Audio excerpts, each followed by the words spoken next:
Okay, so let's see. Great, great. I can see there is already somebody in Zoom. Welcome. Please just confirm. Let me see so that you can see me a little bit better. Yeah, that looks better. Tumi raised her hand. Great. Tumi, if you have any questions, please just feel free to ask them right in the chat, or scroll down with the mouse and go to Q&A, okay? And there you can write down your question. I just share this on the Facebook page so that people there are also able to attend this great webinar, and then we will start.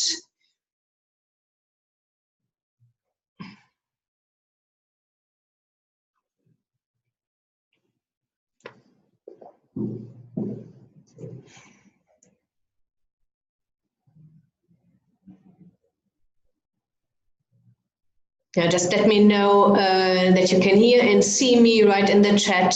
That would be absolutely great.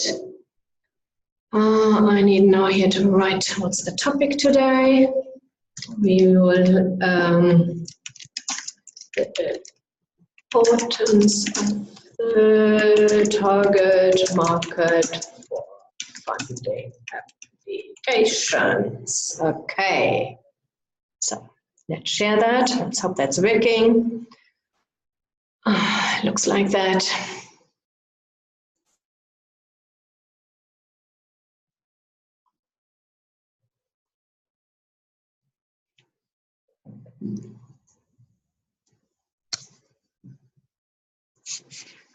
Okay, now we need to see here. Go to funding connection.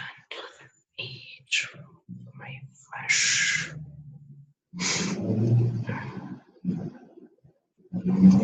Okay, great. I see there's a live video, and that's already good news.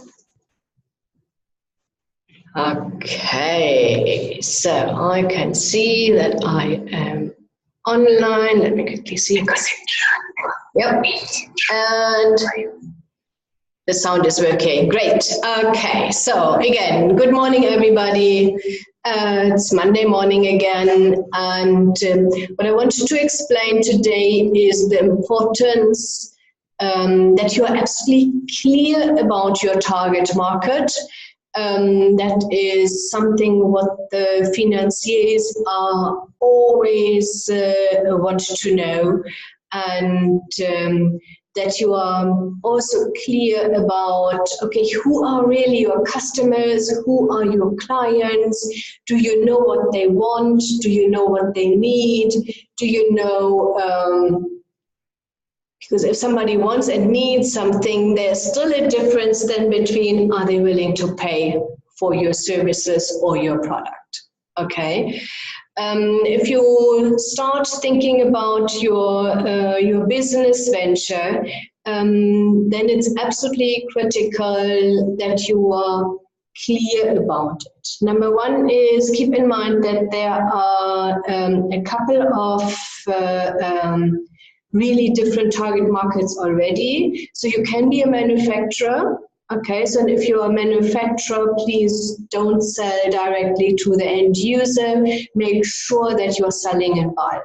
Everything else will make no sense to you. Yeah, even if you're worried about, hey, if I go to the end user, my profit margins are so much higher. Please, for you, it is important to get your, I don't know, let's say your 10, 20,000 units a day you can manufacture, that you get them out each and every day. And having out of a sudden 10,000 customers each and every day will be so much work for you that I definitely don't recommend doing. Yeah, so be absolutely clear as a manufacturer. Do you want to supply to wholesalers? Do you want to supply to retailers? What is really your target market? Because this target market will also determine, of course, your marketing strategy. Yeah. Then let's say you are a wholesaler. That also means if you want to be a wholesaler, you are not selling to the end users. You are selling to retailers, yeah?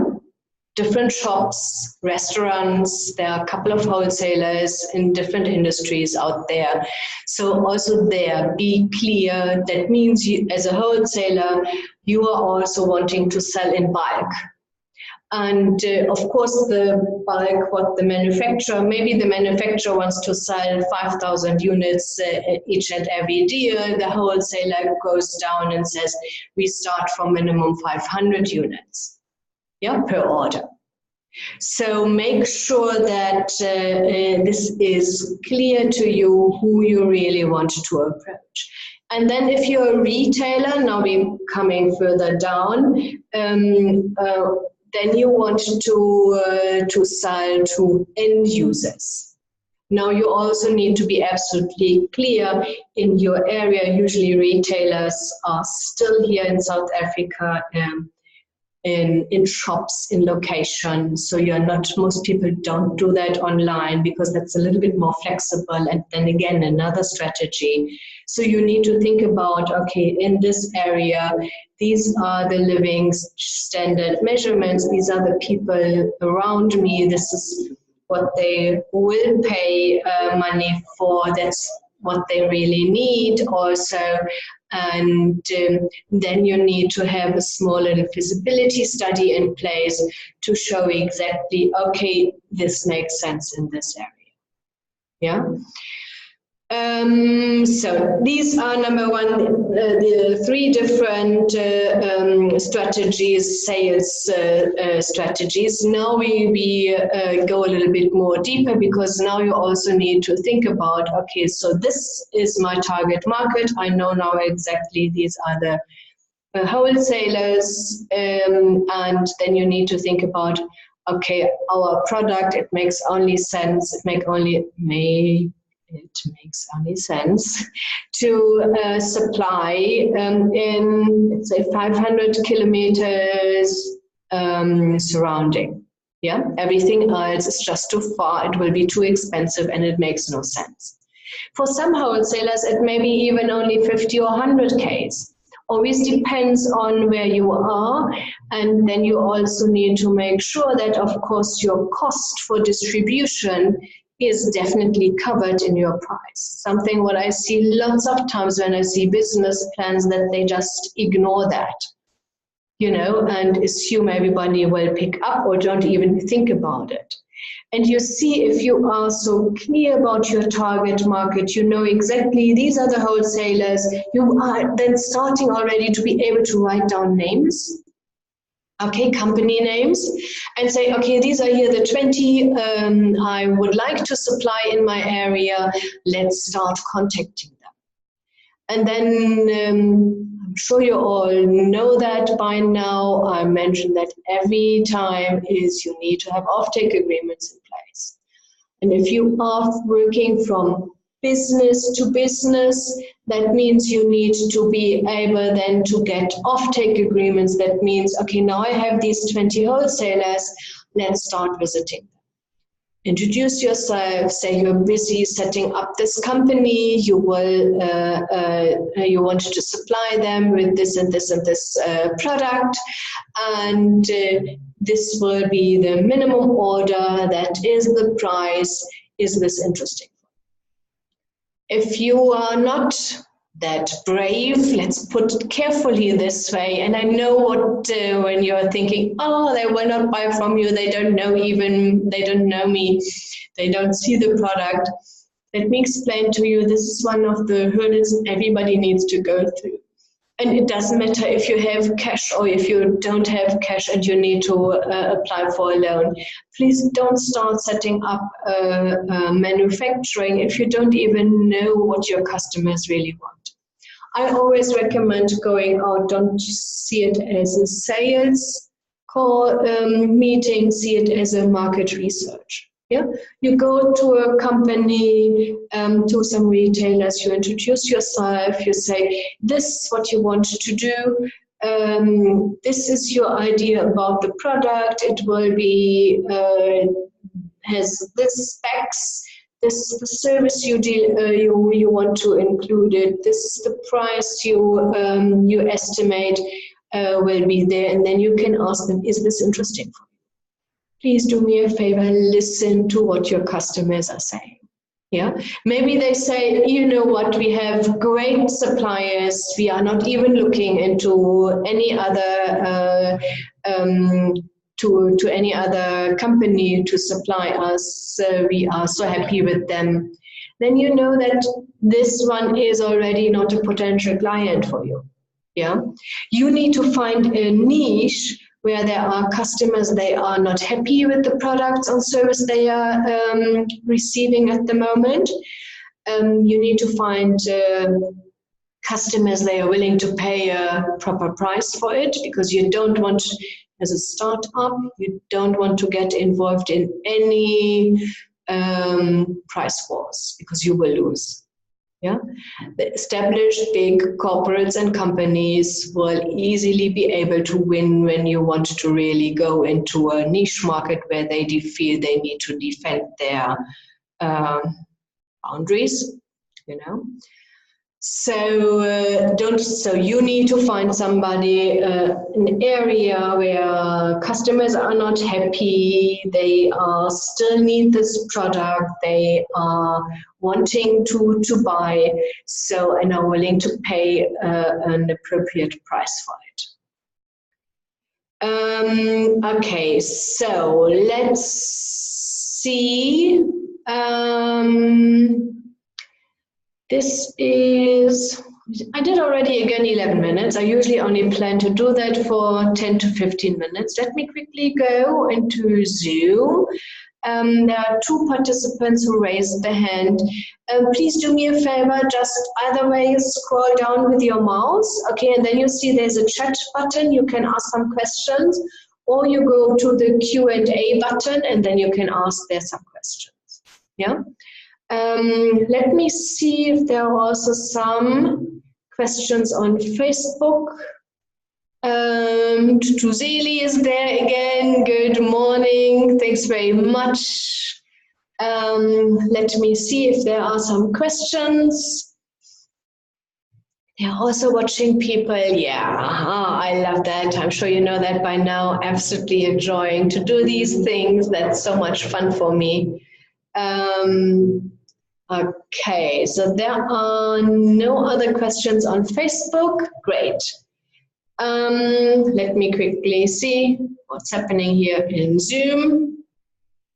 Okay, so 2 participants raised their hands, but there are no questions. Okay, so let me tell you, so if you wanted to do the business plan on your own, you need a business plan if you want to apply with any of the government institutions and commercial banks or enterprise development funds. There is no way around, yeah?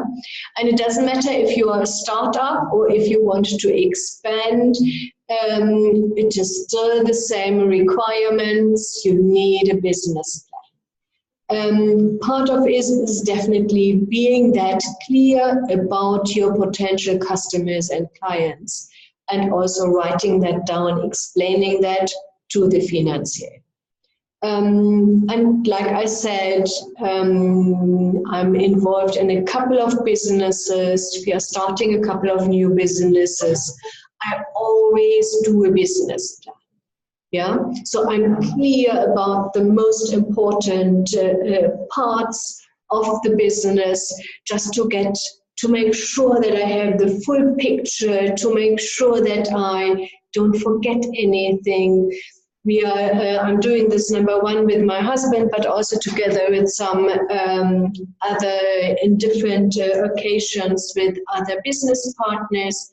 And it is so important that everybody is on the same page, you know. So because if I'm talking about, I have no problem, I'll do online marketing, I take that over, that is absolutely great, but my business partners have not really an understanding, an idea how time-consuming it is, how careful we need also to be with our money spent, how much it will cost to be able to really do one sales. So I can do some estimations, and they think, okay, you just go onto Facebook and then everybody will buy from you. That's not the case. days, yeah?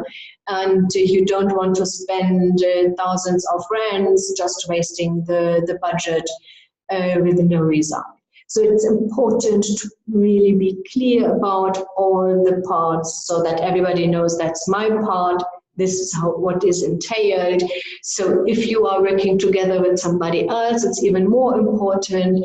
If this is not something what you do on a regular basis, you need to be clear, because you can't set up a business and they say, so here's now my manufacturing company. We start manufacturing the first day 10,000 toilet paper rolls, and now you need to think, oops, now I need to find a market. How fast do you think you will be able to find a market? That's not happening in 1, 2, 3 weeks. Maybe for a couple of rolls you can sell them, but definitely not 10,000 rolls a day. Yeah, so that's why it is so important. That's why it's so important to plan, to figure out what the market really wants, to be able to then amend. Yeah, you still have the goal. You're not changing the goal. You just find out some different ways to get to it. Okay, so I hope that was helpful for all of you. We definitely see us next week on Monday morning again, and we will see what hot topic we will cover there. Okay, take care. Let me quickly see if there's any questions on Facebook so that I don't ignore here anybody. No, all good. Great. I wish you all an absolutely successful week, and we will talk next week again. Take care. Bye-bye.